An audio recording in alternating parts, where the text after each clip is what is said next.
పక్కన ఈరోజు మీరు ఒకసారి చూస్తే ఎక్కడ చూసినా గంజాయి పంట బాధేస్తుంది. డ్రగ్స్, పిల్లలు ఏమైపోతారో అని ఆందోళన కలుగుతుంది.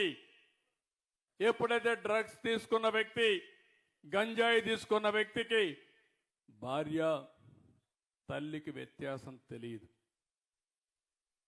వాళ్ళలోకి దుర్మార్గులు వస్తారు.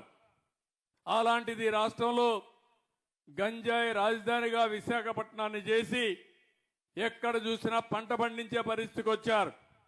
5 ఏళ్లుగా ఒక్కసారి కూడా యాక్షన్ తీసుకోలేదు. పోరాడితే కేసులు పెట్టారు. ఈరోజు నేను చెప్తున్నా, ఎవడైనా సరే గంజాయి గాని ఎక్కడన్నా పండించినా గంజాయి తెచ్చి అమ్మినా అదే మీకు చివరి రోజున మరొక్కసారి హెచ్చరిస్తున్నా. డ్రోన్స్ పెట్టాను, ఎక్కడికక్కడ డ్రోన్లన్నీ చూస్తున్నాయి. దానికి కూడా పేరు డేగా అని పెట్టా, ఈగలని పేరు పెట్టా. రాష్ట్రం మొత్తం డేగ కన్ను పెట్టాం.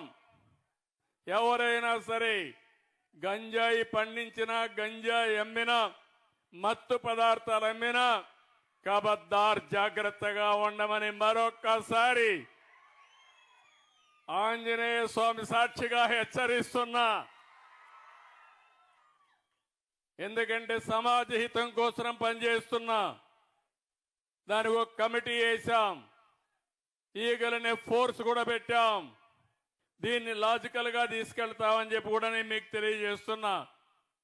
ఈ రాష్ట్రంలో ల్యాండ్ మాఫియా లేకుండా చేస్తాం, శాండ్ మాఫియా లేకుండా చేస్తాం, గంజాయి మాఫియా లేకుండా చేస్తాం.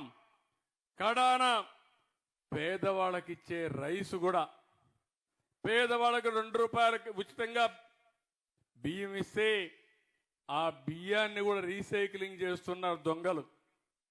దాన్ని కూడా మీకు చౌకగా 10 రూపాయలు ఇచ్చేసి 6 రూపాయలు 7 రూపాయలు మీకు ఇచ్చి ఆ బియ్యం తీసుకుపోయి విదేశాలకు అమ్ముకునే పరిస్థితికి వచ్చారు దుర్మార్గులు. నేను అందుకే చెప్తున్నా, ఎవరైతే రీసైక్లింగ్ చేస్తున్నారో మిమ్మల్ని కూడా హెచ్చరిస్తున్నా, వదిలిపెట్టం జాగ్రత్తగా ఉండమని హెచ్చరిస్తున్నానని చెప్పి కూడా నేను మీకు తెలియజేస్తున్నా.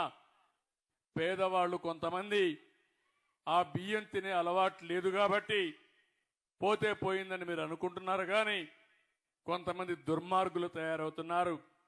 దీనిపైన కూడా ఆలోచిస్తున్నా.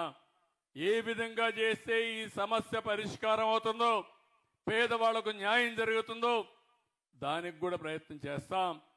ఎక్కడ చూసినా మాఫియాల రాజ్యంగా తయారైపోయింది, దోపిడీ రాజ్యంగా ముందుకు పోయారు. ఇవన్నీ ప్రక్షాళన చేయడానికి కొంత సమయం పడతా ఉంది.